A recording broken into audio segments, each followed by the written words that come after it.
standard. So while there's maybe a few more people joining us live, it looks like I'm going to talk about some of the new things we have at Nomadicare going on. So one of the things that we've updated recently is the Fair Pay Calculator, very relevant to this topic. So and all of these resources are free for travelers. So on the nomadicare.com, there is a tab at the top that is the Fair Pay Calculator.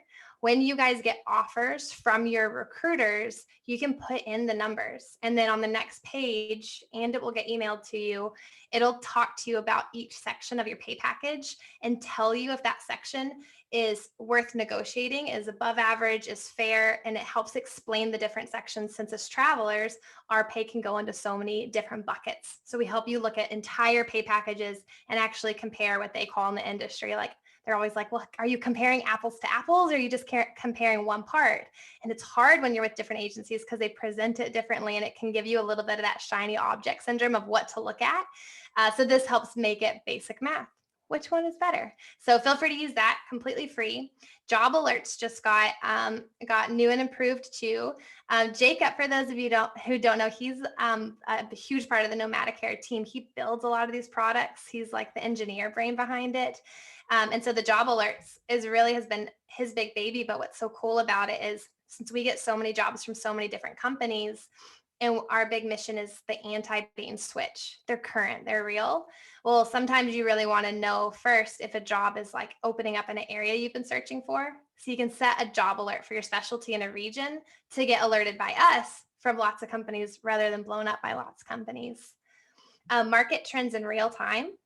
So this is a really important way to use the job board, even if you're not looking for a job right now, because a lot of people are like, well, where should I get a license? And I just don't know what the market is like. Well, the job board is actually perfect for that too. You just go there, and because we update it so often and they're real open jobs, and we're very fierce about taking down jobs that are closed very quickly, but also in data in our industry, there can be all these jobs that are just like hanging out in databases. We remove those too. So you can actually look and put in your specialty, and the next thing that drops down is locations, and it'll tell you next to every state how many jobs are in that state listed in order. So just put in your specialty and see, well, where are the jobs this week? And then look next week and next week as you're trying to figure out where the license is. Because if your state that you want to travel to always has a 0 next to it, remember, this is many, many companies that post here. That's probably a good indicator that's not the state you should waste your money getting a license if there's never any jobs there. So it's good to look at this even before you're ready to actually apply to a job. And then the thing that we are, of course, most famous for is going to be the vetted recruiter matching. And so for this, you fill out the form. And I think many people have gone through this. So I'll tell you what's new about it, though. You fill out the form, tells you us where you want to go, what benefits you need. And then we'll match you to the right company for that, since all the companies have access to some unique jobs and definitely unique settings. And some of them this is good too, some of them have the same jobs, but one might have better relationships with that VMS. So if you go through this one, you're more likely to get it than this one. Those kind of inside things we know. But with the job board, if you match with the job board, which is another way to get a vetted recruiter, we also now do a double check to make sure the job is still open. And so we really don't want to give your contact out to anybody who doesn't really have an open job. And so we kind of you come through, we double check, and then we'll let you know, and you can decide if you still want to talk to the recruiter or not. So we're kind of like your protection. So those are all the new things at Nomadicare that you guys, we would love for you guys to use, because they're just free and they're for travelers. Okay, so let's dive in. Today we're going to be talking about what amount of money is normal for agencies to take off of a bill rate, and then how does that change in the crisis rates and the higher bill rates. We're going to talk about how much it costs to run a staffing agency, if you've ever been curious, and how much do travelers get, and then what kind of buckets do they go in. We'll go into that a little bit. There's other times I've talked about pay packages in a much more detailed way, but we'll go into it a little bit. And then we'll talk about what do the agencies do for us, red flags to look out for in contracts that impact our pay, red flags and things recruiters say to us to kind of highlight what might be like a need to negotiate. And then we'll talk a little bit about how to have those negotiating conversations as well. Okay, so let's get started. So the hospital, this is kind of how it all starts out. The hospital will say, look, we don't want to really do anything. We are so busy. All we want to do is put up a job posting. And then we want someone else to make sure the clinician, the traveler is good. We want you, somebody else, to employ them, to take on all the liability and legal risks of them and onboard them. Do everything and just have this traveler show up on this date and make sure they're good and they can hit the ground running with very little orientation. And so they give that whole job to our staffing agencies. And that's why our staffing agencies are actually our employer of record and really do everything with us. And we just kind of show up at these hospitals or these facilities. And then they say, okay, look, we're going to hire you to find our travelers. And on top of that, we're going to pay you the amount of money it costs to get a traveler 30 to 60 days after they work. And so the hospital or the staffing agency is actually paying for everything upfront, way before they ever get a bit of money. And they'll say, and we'll pay you a certain amount of money per hour that traveler you staff works. And so you upfront all the cost. You can keep some of the hourly amount to pay you back for all of your costs and then to pay you some money for your services. And so the staffing agency takes on all of the risk up until a certain point when actually all of their costs are paid back. Then they get some profits towards the end of our contract. Many times there's also a rule, and this rule sometimes comes from the hospital, but many times it comes from the VMS service, and that is you're not allowed to tell the traveler the bill rate. So many of our staffing agencies actually sign off and say, look, you can't tell them the bill rate. And if they raise the bill rate, that means a few different things. One, they really need that specialty. And so they're willing to pay a lot more money for that specialty. But number two, so it is to give us as the travelers more money, but it's also to incentivize that staffing agency, prioritize this job, focus on this, because you as a staffing agency will also make more profits if you'll staff this one. We want this to be your number one priority. So it is to pass it on to us and attract us, but it's also to give them a little bit more incentive to be like, look, you literally have 10,000 jobs in your database to focus on. We want you to pay attention to this guy over here. So we're raising the bill rate up. Oh, and Olivia has joined. I see that. Hi, Olivia. Olivia, we're gonna have chat with us too, because Olivia is actually the traveler who negotiated and was a rock star, that extra $1,000 a week. So we're gonna hear from her, and she can share whatever she wants to share. But I'm so glad she's here. Good job, Olivia. Awesome. Okay, so the mysterious bill rate. A lot of this comes down to this mysterious bill rate. If only we could know the bill rate, it'd be so much easier for me and people that understand how the bill rate works to be like, okay, make this much money. Many times these are kind of averages. $40 bill rate is an average for the lower, the skills that are lower education that might just need an associate's degree, or even less than that sometimes. The assistants sometimes get it, the LPNs sometimes get it. This is just going to be a lower billable per hour. Some companies don't even work with specialties that have this low of bill rate because it's just too expensive to onboard them and do everything, pay them, the risk associated with them, and still have profits left over. So there is many specialties that fall into this kind of range. This is a very average bill rate for therapy specialties, OT, PT, SLP. This is like before COVID too, but some of our bill rates actually went down during COVID because unlike respiratory therapy and ICU therapy, like especially PT/OT, lost a lot of their jobs. And so some of the recruiters were saying they saw bill rates that were like $52 an hour, which would not even give us enough money to really make more than perm. But this is average when there wasn't craziness going on in their industry. This is average for a higher skilled RN. And then crisis, they kind of start calling it crisis when it gets to $90 or more. And then there's the why is it mysterious? And I've talked to many recruiters about this concept of like, why can't you guys just share the bill rate with us? And I've gotten a ton of answers over the years, and I'm going to share some of the most common ones. One of them, and that I think is a huge one, is this. Travelers just don't understand the concept of it. And the way our industry works as travelers is we are very like rotating. Like on average, a traveler will work about 2 years. And then there's a whole nother batch of brand new travelers who are excited and wide-eyed and know nothing about the industry. And there's, still the group of travelers on the other side that have done it forever. But sometimes we can get a little jaded after a little too long. And then there's like the middle group that might have fallen in love with an area and decided to settle down there, or fallen in love with a boy or a girl, whatever it is, and just decided to go perm somewhere. So in that, it can take a lot of work to explain the concepts of bill rates, what goes to you, why it goes to you. And not all travelers want to really listen to the whole concept of it. And they do actually get mad. And this is a true thing. I have definitely seen it myself, where travelers will hear the bill rate, especially if it's the first time they're seeing a number that's like this, if they're making like $50 an hour or $40 an hour, they're like, that is crazy. They're taking that much money from me. And they think that that money was supposed to go to all of them, which is this one. Travelers think the bill rate is what they're supposed to make. They think the hospitals are paying that money to pass on to them.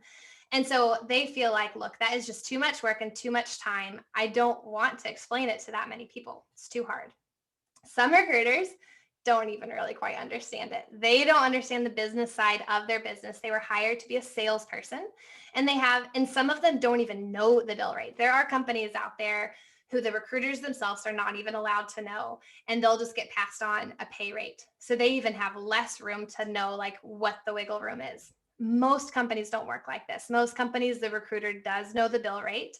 Most companies, the recruiters have a range that the company says, look, we love it when you're here. We make more profit. You are allowed to go to here to attract a traveler. And sometimes that company will change the range depending on the specialty. You can imagine if you're a specialty where there's very few jobs for you, but a lot of your specialty out there looking for jobs, the company does not want the recruiter to pay this really high amount, because they will get that job filled for pretty much any amount that they want to pay. And so they don't want the recruiter to pay that. It's a little bit of supply and demand. But if it's a specialty where there is not enough travelers and more jobs, they will tell the recruiters, it's okay, push the margin down and you can pay them a lot more of our profits, because they're harder to place and the hospitals need them more. So it can fluctuate a little bit. So most recruiters know it. But some recruiters don't even understand it fully. They do kind of know it, but they pop it into a calculator that their company created for them, and they get this two little boxes that they might be able to adjust themselves. There is, of course, the thing that they're legally not supposed to tell us. And so that's true, although many companies, or more so individual recruiters, don't listen to that. There are recruiters who do tell the bill rate, but that might be a reason they don't want to put it in writing or something like that, because their companies do sign off with some of the VMSs to say, we will not disclose this. This is a competitive advantage that we have with you guys. We won't do it. And then the whole concept of it takes too much time. If a recruiter's job is to book us in jobs, they want to spend their time telling us where the jobs are. They want to tell us about pay packages and things like that. But it is harder for them to spend hours and hours trying to teach every single one of us individually about the whole industry, when recruiters do not know the industry that well. They might know their part of it really well. So then I asked the recruiters, and this is one of the questions I actually asked them on the Nomadicare interview when I'm deciding which recruiters to get our stamp of approval at Nomadicare. One of the things I directly asked them is, how do you as a recruiter at your desk decide how much money you're going to give your travelers up front when the traveler isn't negotiating? Where's your starting range? And I'd try to ask it as neutral as possible. So they'll tell me just like the honest truth. I do not want to lead them to the right answer. And I get such a variety. And this one question blows my mind sometimes. These are the type of answers I'll get. They'll be like, well, it depends on what they need to make. Well, are they working with multiple recruiters? Is it a bidding VMS? This one's actually a little bit relevant, because if it is a bidding VMS, which means they can put in the bill rate, then they might determine things on like, are they a new grad? Should we bill at lower? How can we be competitive and get them in there? So that one matters a little bit. What are others paying? So they're talking about the market average. If you go on a Facebook group or you go on a job board, what's the norm? What does my company suggest? I'll do that one. What's the cost of living in the area they're going to? Do I know the traveler and do I trust the traveler? This one matters because of the amount of risk that we kind of talked about before. The companies, remember, are paying everything up front, and it takes us working, a little while for them to recoup those costs. And so they want to be able to trust a traveler because there are, just like there's bad recruiters, there's really bad travelers too that cost companies a lot of money. And then they have to make up for it in other ways. So they really want to be like, well, if I really trust them and know them, I feel like I can pay them a lot more because they're not risky to call out sick all the time or cancel the contract. And then some of them say, I'll pay them the most I can each time. Now, what as travelers we want to know is, what are they determining how much to give us? It should be based on the bill rate. They should be paying the most they can each time based on the bill rate, not based on our life situation, not based on if I have student loans and someone else doesn't, or if I have kids to take care of or someone else doesn't, which we'll talk about how important it is to tell your recruiters those type of things because they're humans and those are the things that stick in their heads to want to pay you more. But it should be based on the bill rate because the bill rate is how much money the hospital is giving them. So they should be basing it off of math and the bill rate. And so anytime it's off of other things, then they're really thinking of it as a sales position versus a basic giving the most money I can. So let's talk real quick to make sure we're all on the same page on all the different ways that we have a traveler package that actually impacts our pay. There's more than just the two things we get every week on our paycheck that is actually like a benefit to us that might be worth something. There's, of course, the taxable pay. And that taxable pay is usually around $20 an hour is like the most basic average. Some companies 22, some companies 18. If you're an assistant or something that might be in the $40 bill rate range, you might go down to 14. But the most common thing we see is you will get a wage, your income, that will be around $20 an hour. Then you get to like do a plus sign and you get the little benefits that come with having a tax home and being a traveler. That's the stuff that pays you back for the house you live in and the food you live in. But almost always we know you get more than it actually costs for your house and your food. So you can pocket that, and that is tax-free money. And so on every single Friday when you get paid, you're getting taxable plus your weekly stipends. That's what you make. That is usually what people look at when they're comparing pay packages. But then there's other components that also go into what is your whole package worth. We have this one that is the travel reimbursement from point A to point B. There's becoming a new trend where companies aren't giving that anymore. They're putting everything into the weekly. And it makes sense if you think about it from a company perspective, because it takes the risk away. If they're giving a traveler $500 or up to $1,000, if it's a very long distance from point A to point B on week one of their like first paycheck to pay them back, that company won't recoup that cost for a long time. So if the traveler quits on week two, now they are automatically in the red. If they put all of that travel money from point A to point B into the stipends, it's still tax-free. So you still get the tax benefits, but you're sharing the risk with the company. You have to work all 13 weeks to recoup that. And they also get you to work all 13 weeks as well. They're not putting too much money up front before they get any. Then there's other little things. Sometimes companies will pay for scrubs or like a CEU course that you're looking forward to doing. Many times you see these kind of negotiated and extension packages. It's not as common for this to even be negotiated. They're just little ancillary things.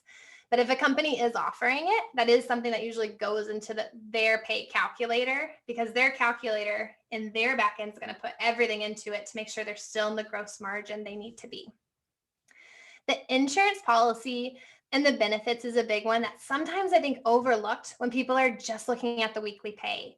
Some of the smaller companies, if you are taking their insurance, they charge us a lot for insurance per week. And that's because they kind of have to. It is really hard to get good insurance group rates when you're a small staffing agency, and they're way more expensive. It's like the first few years of a staffing agency are tough on the staffing agency. It's not profitable usually until you reach a certain number of travelers. And so the benefits are a lot, but for the bigger companies, some of them will pay for all of our insurance per week or per month.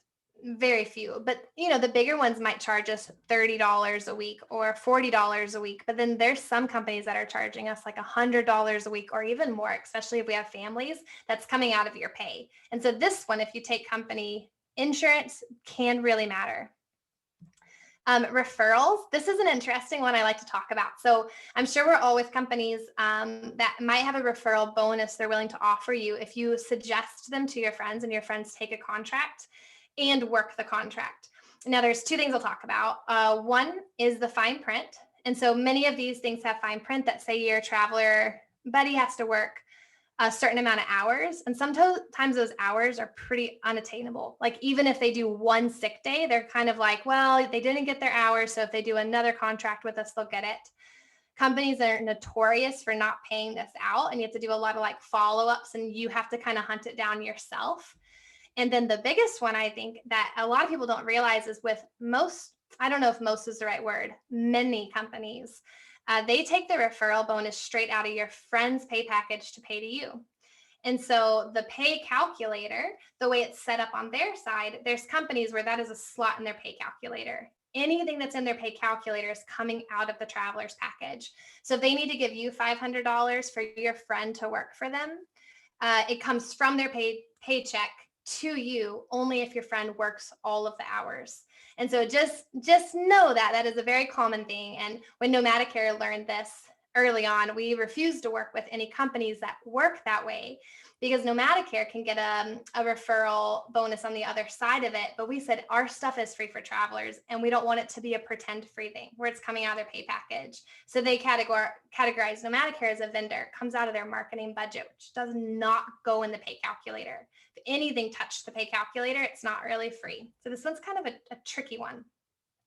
Loyalty programs, and those I think are not worth enough to pick a company over, but some companies will let you go on trips with them, and some companies just you can earn points to get a cool jacket or things like, or maybe a little bonus. These things I don't think are that much worth looking at for who you're going to choose to work with.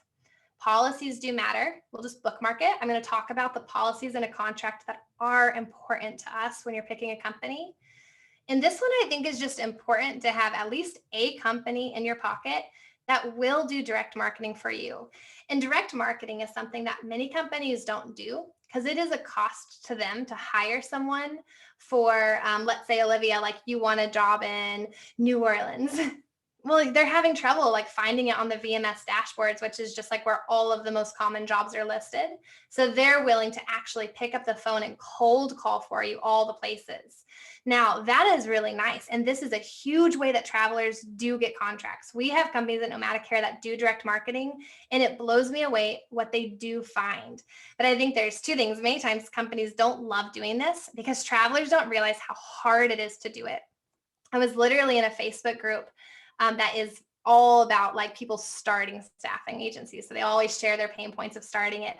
And one of them said it literally took her a year to get her first direct contract. And she spends a whole 8-hour day every week sending out emails and just trying to figure out the thing. It took her a year.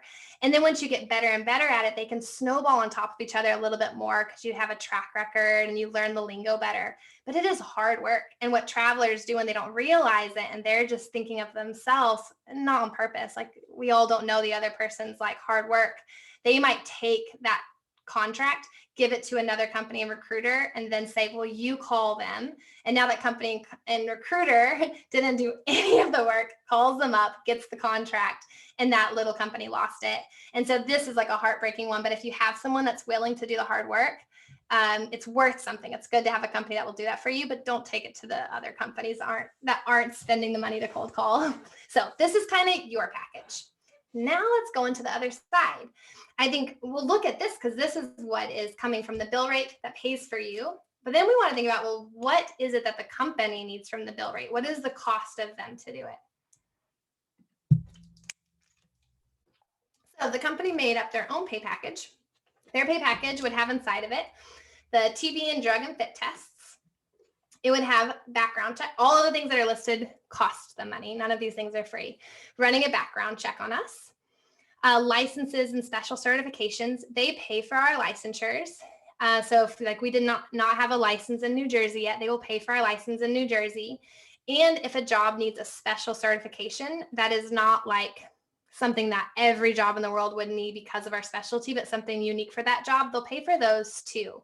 This, most of the time, is not in their pay package calculator. So this is usually something that they actually just pay for out of their own little side budget that the recruiter doesn't type in. Not all companies, but most companies don't put this against us. Swag and Nurses Week. So if any of you guys are in Facebook groups, especially the nurse Facebook groups, they love to talk about what they get on Nurses Week and which companies are doing the biggest things. Well, that costs a lot of money for these companies to do some of that stuff, depending on what they do. They've got a budget for that. Professional verification. So there you have to have a cost to prove you are who you say you are, and your license really is your license. Their insurance costs. Documentation security. So these are the ways that, like, if you are thinking about starting a staffing agency, there is a lot of softwares you have to pay for that are very expensive, especially when you're just getting started out and you don't have the number of travelers who, every single margin adds up over time. But when you just have a few, you're going to be not making money yet. So the documentation security to keep our stuff safe, the systems that allow the jobs to come from the VMSs and the data to switch around to be able to go into our ATS the way we want it as a staffing agency. All of that stuff costs a lot of money. Then there's education verification. A lot of places require them to even verify our high school graduation, which is kind of wild because you would assume if you had a college degree, they could just assume, but some of them make them literally get the high school verification. Badges. I thought it was the cutest thing. There was a girl who just started a staffing agency and she just did her 10th placement or something. And she was like, we're treating ourselves to a badge machine. We're no longer going to be laminating them by hand and sending them out. And she was so excited to buy a real badge machine. But there's all these little things that cost money when you're getting started that I think are cute to think about. Now, marketing is expensive for a new company to start. How in the world do you compete against 400 other agencies and even get your name in the head of a traveler in the first place to even give you a chance? So there's conferences and booths they have to go to and consistent marketing that they have to do. The clinical specialist. So if there's an ethical problem, they should have a clinical specialist on hand for us to talk to. Those can be part-time. Housing specialist, if they are going to offer that service to help the travelers find housing. Desks and computers. For every employee, you have to actually pay for that and all of the setup. VMS fees. So VMSs, that is as if the thing where you have the direct marketing and you call around. Well, VMSs is like someone else did that work for you. And it's this whole list of jobs that you have access to, but so do a lot of other agencies. There's over 100 VMSs out there, by the way. And so I think that's important to know too. It's why one company and another company, they both could work with VMSs. There's no way they both work with the exact same VMSs. They'll work with some of the same VMSs and some different. So different companies do have different jobs, but each VMS charges a fee anywhere from 3%, even some of them charge 6% now of the bill rate off the top, just gone. And it's not that the VMSs are great to have, but they are costly. Lawsuits are so common. So as the staffing agency, they take on the risk of even lawsuits that come from medical stuff that goes on. So if the hospital got sued and a traveler walked into that patient's room and did something with the patient that was suing the hospital could try to actually put it on the traveler. So it will go to the agency and not to them. So the liability of the medical lawsuits goes to the staffing agency. And so lawyers and lawsuits, and people have told me time and time again, it's not if, it's when. And you hope when you get sued, it will be far enough along in your journey that you have enough money to pay for this. This is something they have to prepare for. Payroll loans. The hospitals do not pay the staffing agencies for 30 to 60 days after they've paid us. We get the benefit of travelers of getting paid every Friday. It's so exciting. When I first became a traveler, I thought it was the coolest thing to get paid once a week. They don't. They're paying us well before they get paid. And so when you start out, then you might not have enough money to bankroll that for travelers. And so then they have to get a loan, and the payroll loans are usually 3%. And so now they're paying 3% more than they're paying us to just cover paying us before the hospital pays them. Tax experts are crucial. You guys know how complicated taxes are for travelers to try to stay safe from audits, and are we doing our multi-state taxes correctly? Companies have that like 10x, where they have crazy multi-state companies to state taxes to figure out themselves for employing people in all of the different states. And then also just their own liability. If they're going to do tax-free money, they better have a lot of tax experts signing off on papers saying they're doing that right. They have to pay for the humans to do the work. That's our recruiters. That's the payroll people that pay us, et cetera, et cetera. All the humans get paid money.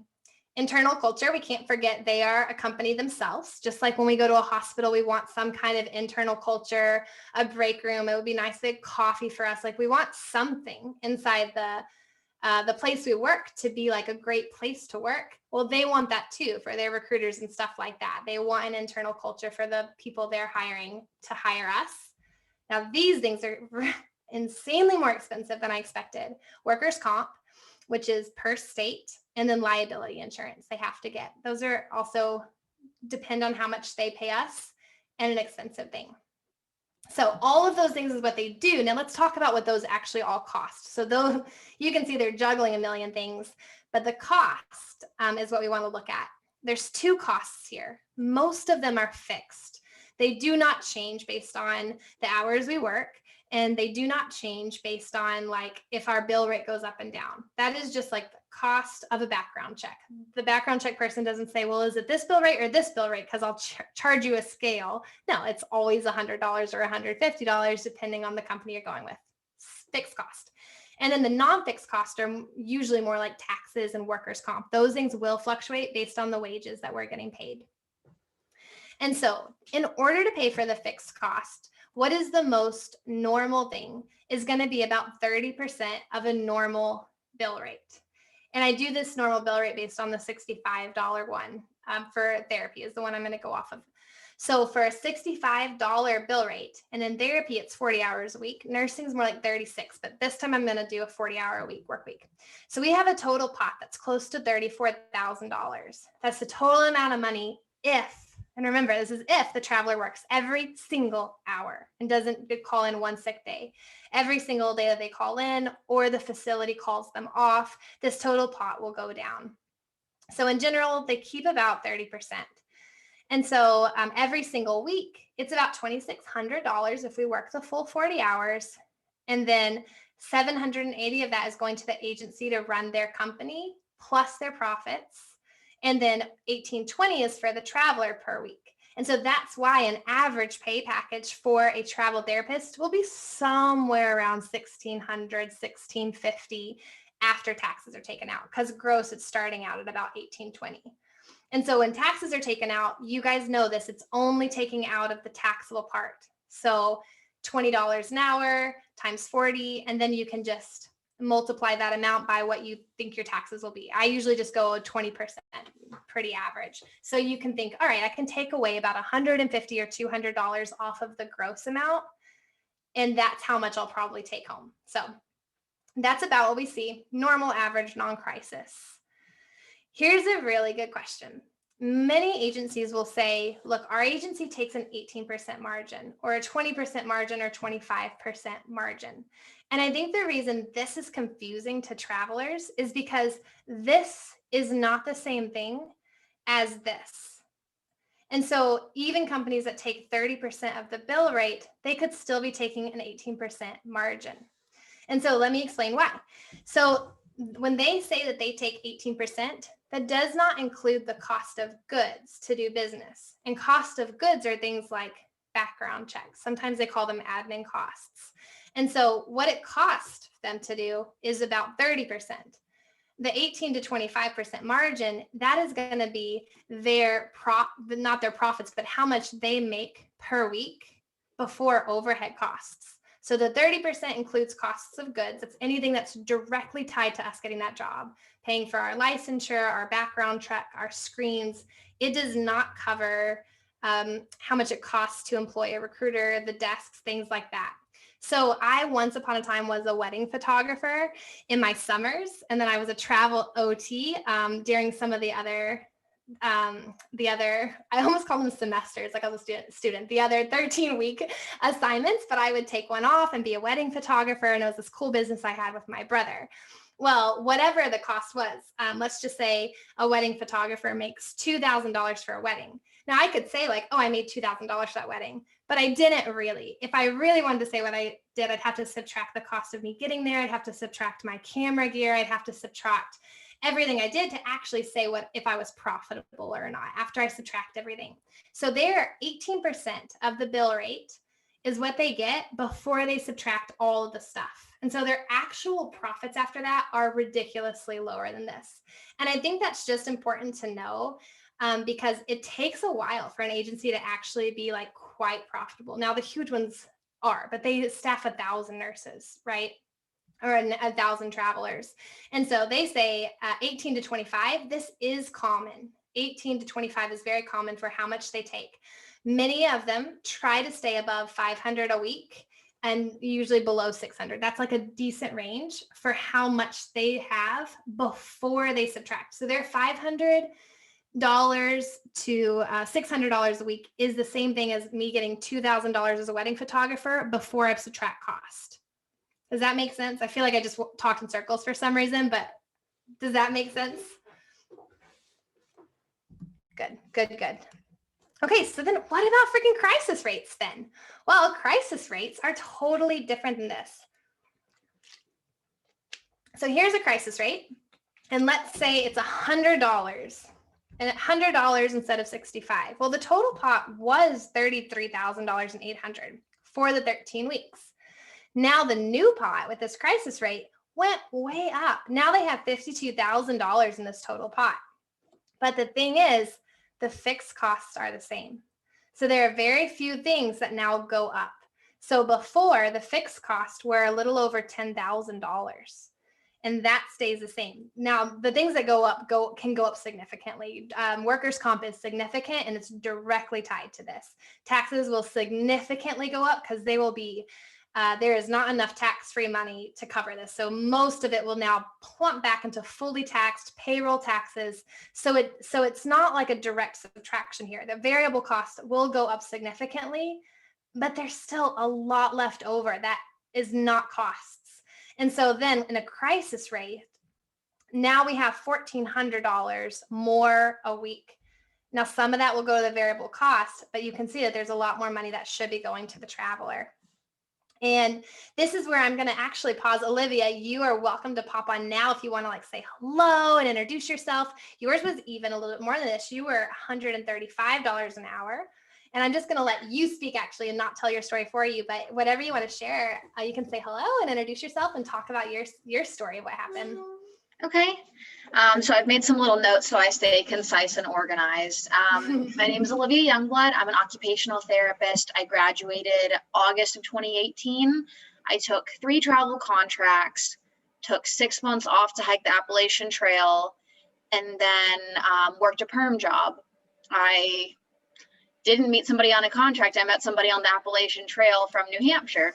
And so I moved to New Hampshire and lived there for 14 months working a perm job. Wow, after traveling, that is tough taking a perm job, but then COVID hit and I stayed employed. So I was very grateful for that. In December was part of a COVID layoff and got in touch with some of my old recruiters just because the job market was pretty dead where I was. And I took a travel contract. Not too far away, and I was really grateful for it. Had a very friendly recruiter who I had actually turned down a contract with right before I got back on the Appalachian Trail. So I think this whole thing started off with me feeling a little obligated because I had interviewed for a job, gotten offered the job, and there were definite circumstances that I wouldn't have taken that job either way, but I had never turned down a job before that I had been offered. So I started this off feeling a little guilty and wanting to do this recruiter a solid. A lot of things happened at the beginning of the contract. I got the wrong start date, wrong end date, had some wording in the contract I wasn't comfortable with, and never truly felt like my questions got answered. It was always, don't worry about it. Very nice, very friendly, but not really concretely answering my questions. So in hindsight, that should have been more of a warning sign. And then a nice little accident occurred during my training that I saw my bill rate.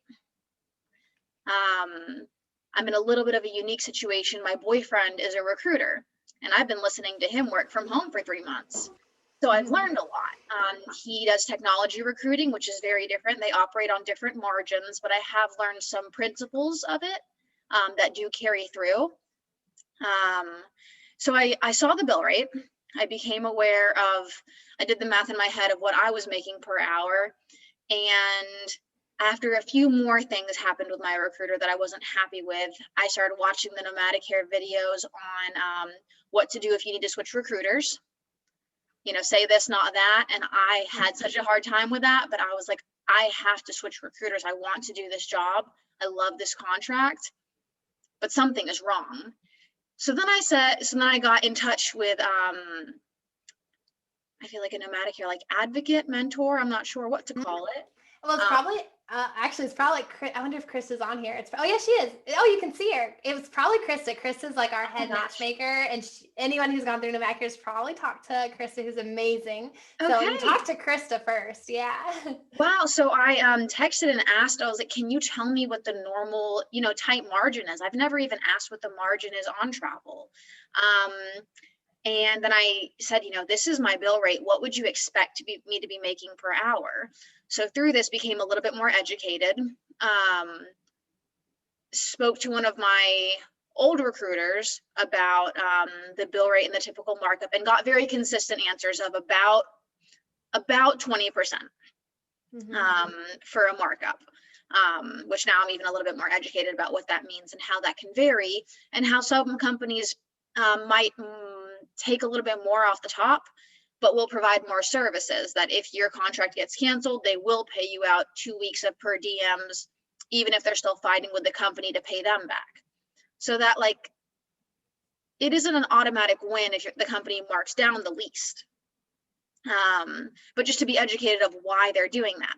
So I asked my recruiter what their markup was, and I just got this runaround. Which is funny. And my boyfriend said that when he was training to be a recruiter, he was told that if somebody ever asks you the markup, just tell them, because it'll shock them. And if they're not happy, they're going to get the same answer with every company they talk to. So if you are doing a fair markup, tell them honestly, if they're weird enough to ask, I love it. But when I spoke to her, then I said, okay, I understand. Maybe you can't legally tell me. Can you tell me a range? And was also really given a no, and was told that would vary by if it was their first time working with me, if I was a new grad. And I said, I understand that would affect the bill rate, but why would that affect how much of the margin you give me? So I just learned that, they were taking way more of the margin than what was really acceptable, especially for such a high billing contract. I approached 2 of my coworkers who are both travelers. One is an OT through a different company, and one is a PT through the same company. But, my parents both work in finance, so I'm very comfortable talking about finances, but I understand other people aren't. So I said, listen, this is my pay package. Is this comparable? Do you think I need to talk to somebody? And they both said, this is not comparable. You need to talk to somebody, because we are both making way more than you. And I'm so sorry this happened. So I texted my Nomadicare contact and said, do you think it's worth me talking to my recruiter, or is it too late because I already signed the paperwork? I said, absolutely, it's worth talking to her. What's the worst they can say? So I got absolutely nowhere with my recruiter, but started talking to the team lead of the recruiters of this company. And once again, thank you for that video, because that helped me know what's the next step to take. And thankfully I had a friend who also had that contact information. So yeah, with my recruiter, I got absolutely nowhere.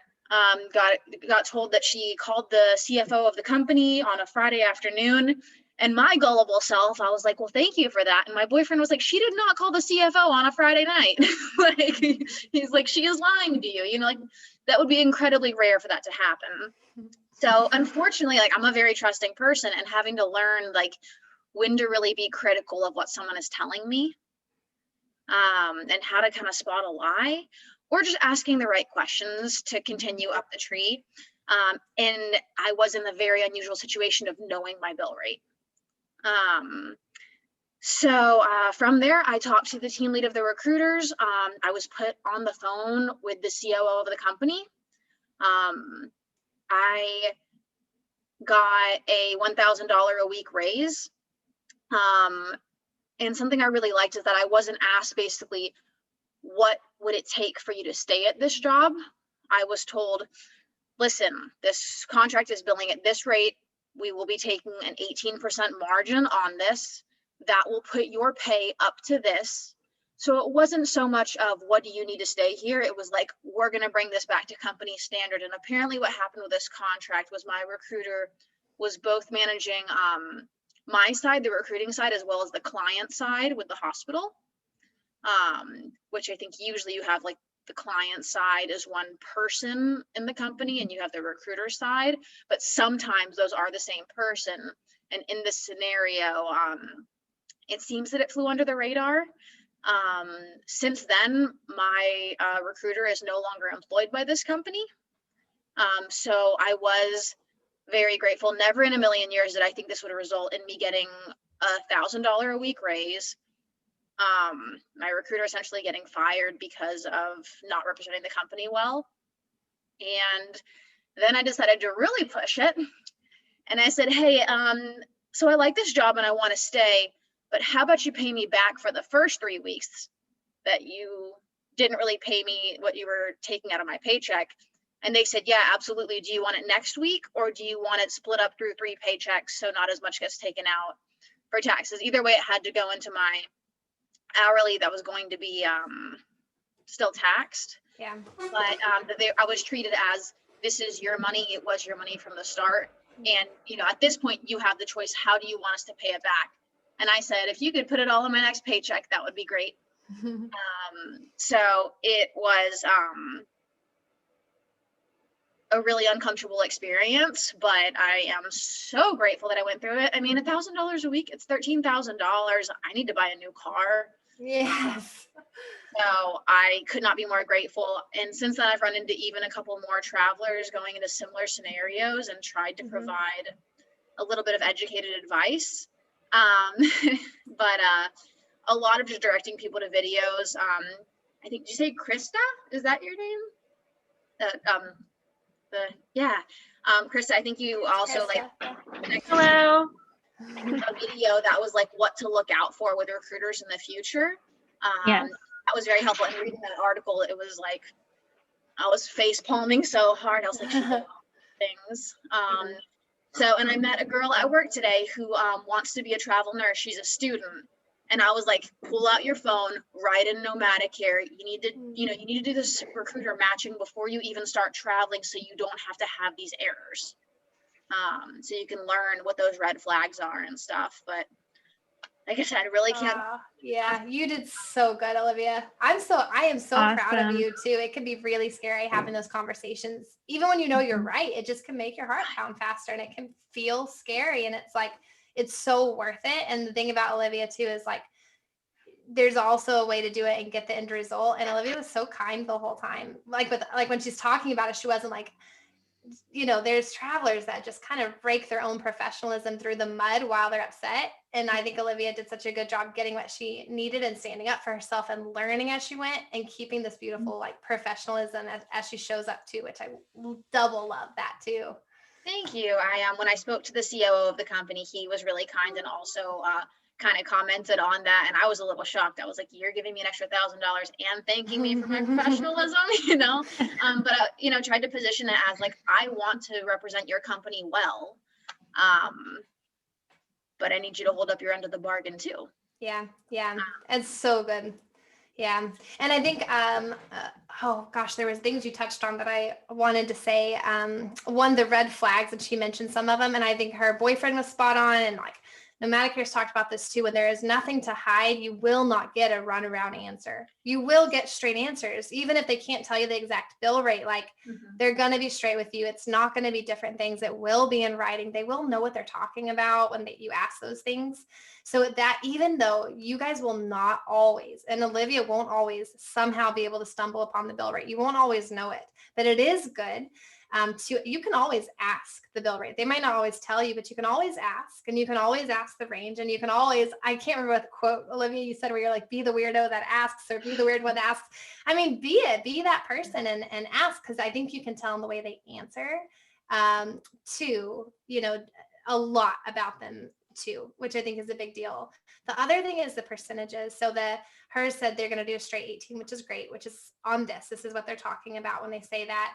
But it was an interesting scenario too, where a traveler was with a company who said they even did like a 17%, which sounds amazing. And then they were also with another company and they had the same VMS job, which means it's the same bill rate. And that company was billing at a 20% margin. The guy might have even said 14. It was like something crazy. The person at the 20% margin was paying better than the guy who said they were at a 14% margin. And what he ended up doing was adding in admin costs that were just absurd. They were a newer company. I think they didn't quite know how they were doing it yet. So also just don't take too seriously everything they say. You need to learn how to do this. You need to learn how to think through the numbers yourself and listen to the end number and figure out if that's good. These could all be half truths or based on something different with the company A, then they base that percentage off on company B. So sometimes this doesn't even mean as much as we want it to mean. So someone who does it at 20 can mean the same thing as another company who said they're doing it at 14 because they're adding stuff up differently. So it's really learning how to learn how to read the whole pot. Okay, so Olivia, amazing. She found out the bill rate. She told us her great story, which Olivia, thank you for sharing that so well. I loved this. I never heard the whole entire story myself. I loved hearing that. Thank you. Thank you. So for you guys who don't get to find out the bill rate, for all of us who most of the time don't, what do we do in this situation? So I want to give you guys some tips too. So working with multiple companies helps a lot. Then even if one company does say 14% and the other one said 20%, you can just listen to the pay packages and start hearing actual numbers you're receiving and compare them that way. You do want to hear your pay packages before you decide which company is going to submit you. Whenever a company submits you, you are essentially saying, I agree for this company to represent me and be the person I want to work through for this contract. And it's just a bit trickier to switch after you've been submitted. Not impossible, but trickier. So you want to get those pay packages beforehand and work with multiple. Not all companies will have the same job, but when they do, ask them both to show you their pay packages. And then ask the recruiter if that's the best they can give you on the bill rate. Now you also can say, yeah, what is the bill rate? You can always ask. Now, just because they can't tell you doesn't mean that they're lying to you, because sometimes they literally are not allowed to. So don't take them saying no as the red flag. But I do think it's more similar to what Olivia was saying. It's like how they talk about it too, how defensive they get, how much they talk themselves into circles can tell you a lot about them too, because you want to feel like they're direct with you and they're telling you the most that they are allowed to tell you. Research other jobs in the area. So it does pay off to research what you're worth in different areas, because that way when you're having the conversation too, you have a starting point to go off of. Use Nomadicare's job board. Feel free to add some percentages on top of it. Now, it doesn't always work that way. With the job board, there's two things that happen. When you apply to Nomadicare for a job or submit and say you're interested, we double check with the recruiter first that pay package is accurate and it's still open before we match you, so they don't get your contact information unless it is. Sometimes the pay package, they can go up a little bit. And sometimes though, they say that pay package is actually a little bit too high with our actual bill rate. And most of the time they're spot on because we get it from actually their back end data. But hospitals really do sometimes change the bill rate. Hospitals really do that sometimes. Sometimes I think the things we think are red flags are hard, because a recruiter who is dishonest could say the hospital changed it and it's a lie, and a recruiter who is honest could say the hospital changed it and it's the truth. So sometimes the words are the same, and so that's why you have to kind of ask many things and kind of get a consistent feel for someone. But look at the general average, because on Nomadicare's job board or some Facebook groups, there's many companies posting on one. So in a Facebook group, you could search for your specialty, or you could search for like a certain region and see what's historically come up. So you're like, this is a pretty normal range for my specialty. Then it's harder for a recruiter to totally underpay or totally overpay. But even if they are paying you about average, like what happened with Olivia, if it's a crisis, you might not see those as often. So that's why you still want to ask them directly. Ask them directly, so they will have to literally lie to you. Is this the best you can pay me on the bill rate you see? Like, is this literally the best that you could possibly do on that bill rate? And you could ask them, well, do you mind sharing with me the bill rate, and see how they answer it? Ask for more money no matter what.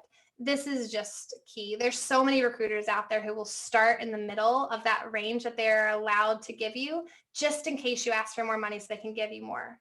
Now, Nomadicare, we require our recruiters to pay the most they can up front. And we want them to be honestly able to say, look, there's no more I can give you because I give it all up front. I don't do that. But most recruiters probably stay closer to that middle range. So there's more money. Always ask for more, because the worst that can happen is they say no. And the way you ask for more matters too. You don't need to ask for more by accusing them of not paying you enough or making it where they feel defensive. But you always want to ask for more just in case, and you can do it in a very like teamwork and kind way. Never tell them what you need to make. This is like a strategy that recruiters use, and I think a lot of them are trained to use too. And they just like start with this question a lot. And a lot of good recruiters start with this question too. So again, the question is not a red flag all on its own, but you don't have to answer it, because let's just say that they asked you how much you want to make, and you say $1,600 a week because you know that's about average, and you're like, I would take that. It just makes it that much more tempting if there is a bill rate that's like a little bit higher and they could pay you $1,800 to still pay you $1,650, like what they know you'll make and a little bit more, rather than actually paying you the most they could on that bill rate. And so the more you kind of like tell them about what you would actually take and what you actually need, the more data they have. But you can't see their cards, you know? And so how I always answer that when they ask me that, I would always say, look, I want to make the most money I can make on whatever bill rate you see. I want you to always just pay me the very most you can and tell me about opportunities that open up. Because what if there was a job that was $1,550, but it was in my dream location, it was a cheap cost of living? I might still take that job. So I always tell them, tell me all the opportunities so I can make choices for myself, and always pay me the most you can literally pay me, and we'll work together as a team. I don't give them a number. And also always tell them a reason that you need to make money. I don't know what it is, but I get this answer way more than I ever expected I would when I asked recruiters the question I told you guys about at the beginning. And so many of them say, well, you know, like if they have kids that they're like need money for, or like they're paying off big student loans, like I'll like try to pay them more. And I'm like, that's crazy. You should be paying everyone the most you can pay them on a bill rate. So I really encourage travelers to have that conversation with recruiters and tell them, look, I'm really trying to pay this thing off. And I really am just like, give them a personal reason in their head to be like, oh, Olivia needs more money. I better give her more. Doesn't matter if it's fair or not. Do it. Too many recruiters have told me that that's a factor for them.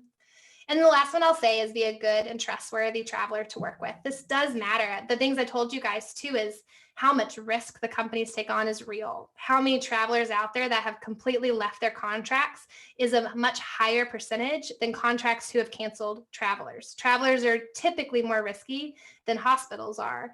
And travelers can be pretty harsh too. And they can go on social media and really blast a company, even when the company didn't really do anything wrong. And the companies can't really do much to defend themselves in that way. So you want to show up as like someone who communicates well, as professional. You can ask hard questions, you can negotiate, but still be really trustworthy. And you can even tell them that in your language too. You can say, hey, look, I am someone who will promise, like, I don't call out sick unless I am like really, really sick. I don't cancel my contracts. Like, I'm not going to do that. You can tell them straight up the things that are the biggest pain points for the companies, and it'll help them trust you more. Because if a recruiter told you, look, I know you've probably been taken advantage of before. I assure you, I will pay you the most I can possibly pay you on the bill rate. And on contracts, I can tell you, I'm just going to tell you, I have nothing to hide. We'll relax more because they just said our fears out loud. So if we say their fears out loud, say, I'm not someone that calls in sick. I'm not going to take your direct contracts to other recruiters. If you cold called for me, you say their fears out loud. They'll be like, okay, I want this traveler to work for me. So don't be afraid to like tell them why you're great to work for too, but then be great too. Okay, and this is, I know we're actually like past the hour. This one went like by really quickly. So I'm just going to go through this thing. And then I think if anybody has questions, and Jacob, has anyone been asking questions, or are we just moving right along? We're moving right along. We're getting Okay. questions answered in the chats too. So. Oh, good. Thank you for that. That's awesome. Okay. So I'm just going to say this one because it is important too. It's not always just about the number. Remember, if there's this many companies out there and they're all in different stages of like starting, being brand new, learning some of this stuff themselves, or companies that might be big but not have the greatest things in their contracts for travelers, you want to look at what's in your contract too. And you can ask these questions up front because a lot of these things don't change contract to contract. It's like a policy for them. Some of them do, but cancellation policies matter. You want to have a cancellation policy. The most common is 2 weeks. But you want to know, one, what is the cancellation policy? Number two, if the hospital refuses to pay the company, whatever it is, are you guaranteed to get paid that money if a cancellation? You get 2 weeks time to get paid. Usually you work out the 2 weeks, right? But if you don't, you want to know you're still going to make that money and you have time to get that another job. Guaranteed stipends versus penalties. So guaranteed stipends mean even if a facility calls you off, you're still going to get the stipends, where the stipends actually make up more of the money per week than our taxable rate most of the time.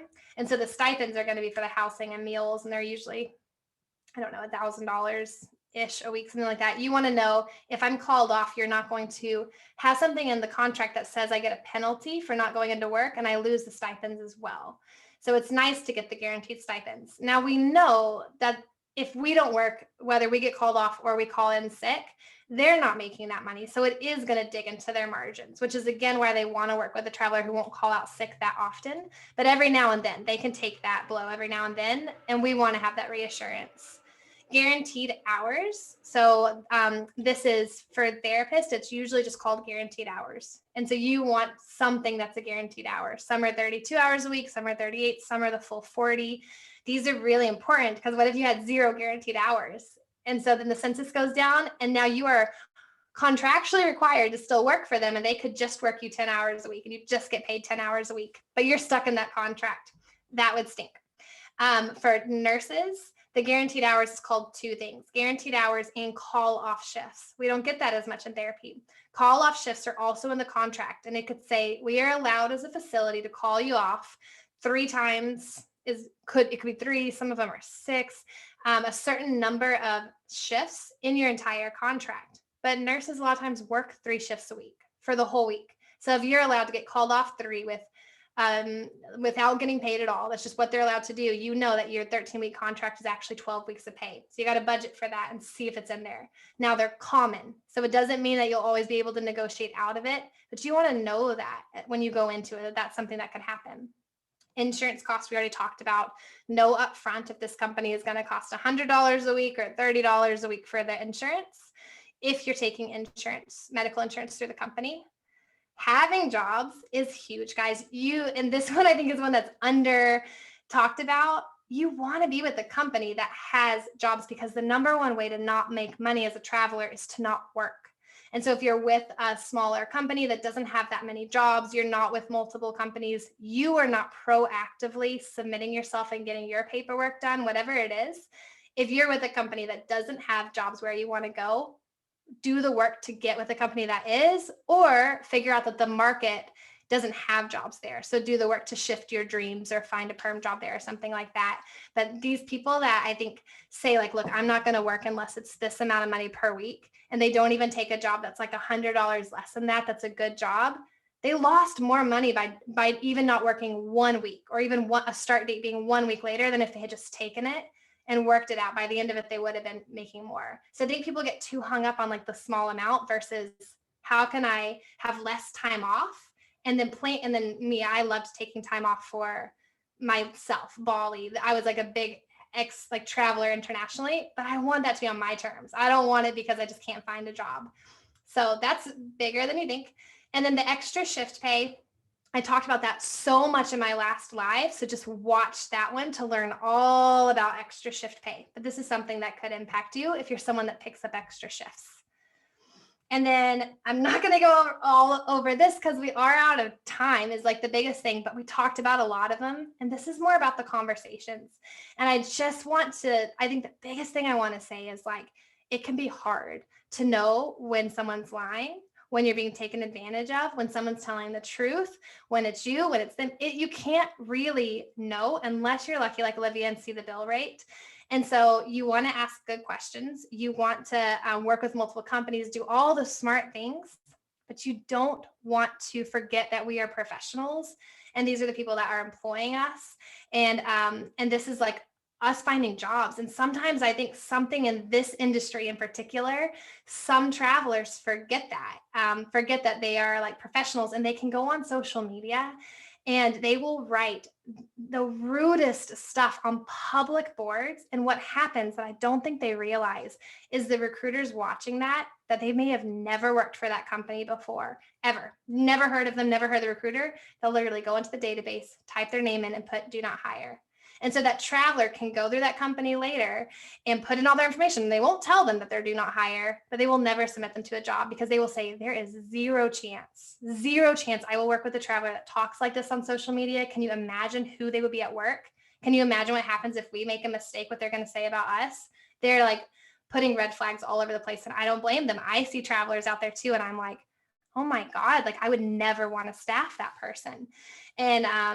And so I think it's just remembering like to still show up with professionalism and you are still like your own values while you're advocating for yourself, while you're being bold and brave and asking great questions, but we're still amazing professional healthcare workers. And then I can, in the group, I'll come back on. I do lives all the time. I'll probably have another talk where I probably go into more detail about exact language we can use and things like that. Because I think there's a lot more to say on that topic. But I think the two biggest things to take away just for this short thing is stay professional, but ask the questions and be bold. And you can be both of those things. So that is it for today, guys. And I just want to give another like huge thanks to Olivia. I think she contributed like in such a big way. And I know everyone that is watching this now and watching the replay later, Olivia is going to be so grateful for you sharing all that. So thank you for that. All right, guys. Well, that is it for today. And thanks for coming on live. We'll see you next time and we'll see you in the Empowered group. Bye.